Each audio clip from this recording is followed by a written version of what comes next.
important ruling was made by the Kiambu court, which had issued orders against the reconstitution of the IEBC selection panel,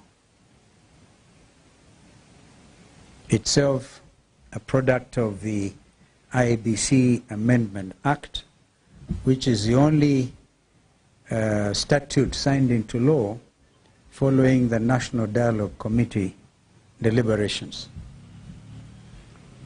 Now that, as we have said before, Azimio had nothing to do with it, and we are not here to talk about Azimio because a lot has been happening within Azimio itself.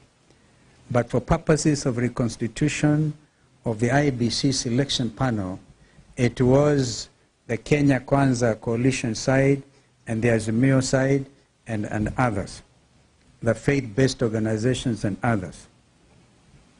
So now we demand that President William Ruto moves with speed to now put in place the 9-person selection panel for the IEBC, leading, of course, into the formation and reconstitution of the IEBC. There can be no other pretense. Others, as I said, were blaming us, and this was not an application in Kiambu.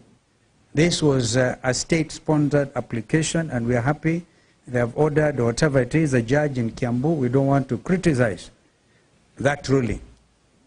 But now, the other matter in the Court of Appeal by Mr. Augustine Muli can continue because there are no orders. There are no orders in that matter before the Court of Appeal. The orders are only out of the Kiambu court. Therefore, this is a second opportunity, and I spoke about this last time when my good friend Weta, he still remains my very good friend, by the way, in spite of the talks I've had out there in the West.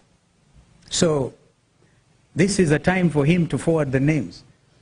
As chairperson of the Parliamentary Service Commission, I think it is the Senate, or is it the Senate clerk who is supposed to forward these names forthwith to the President, and the President should immediately put in place the IEBC selection panel.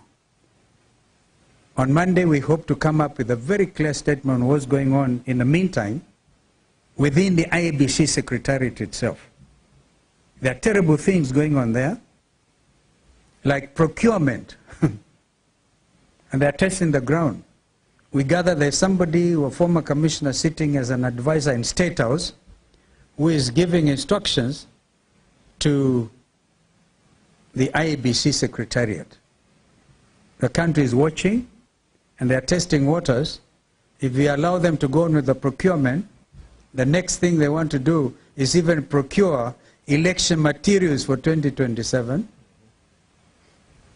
print them in excess of the numbers that will be there, in order to further compromise the integrity of the election process. We also know that they have actually removed the server from IEBC to some other destination. Well, that is not our business now, because our main principals do not seem interested.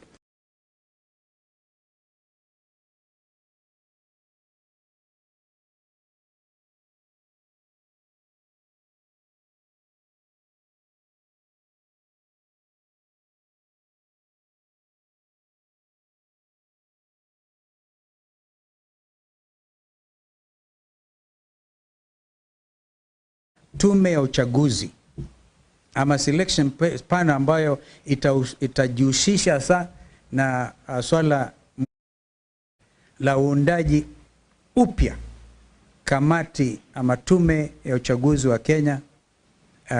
Kazi hiyo ina umuhimu kabisa, na sasa hakuna takshishi, hakuna pingamizi, unless of course KK wanarudia tena na kuanzisha mambo mengine ambayo hatuwezi tukaelewa. But we have been vindicated. We have nothing to do with the delay. We have had nothing to do with this delay. And now we are urging, we are demanding. Remember, we said by March, if there's no movement towards the putting in place a new IEBC, we would get to the streets. There are those who think the Gen Zs have not been demonstrating. But you all know they are in the space. There are now demonstrations online. And Kenya can never be the same again. So that would be those are my remarks. My colleagues here will make further comments. I think we start with JN, and then our brother will complete because he has visitors in his backyard. Thank you. Asante.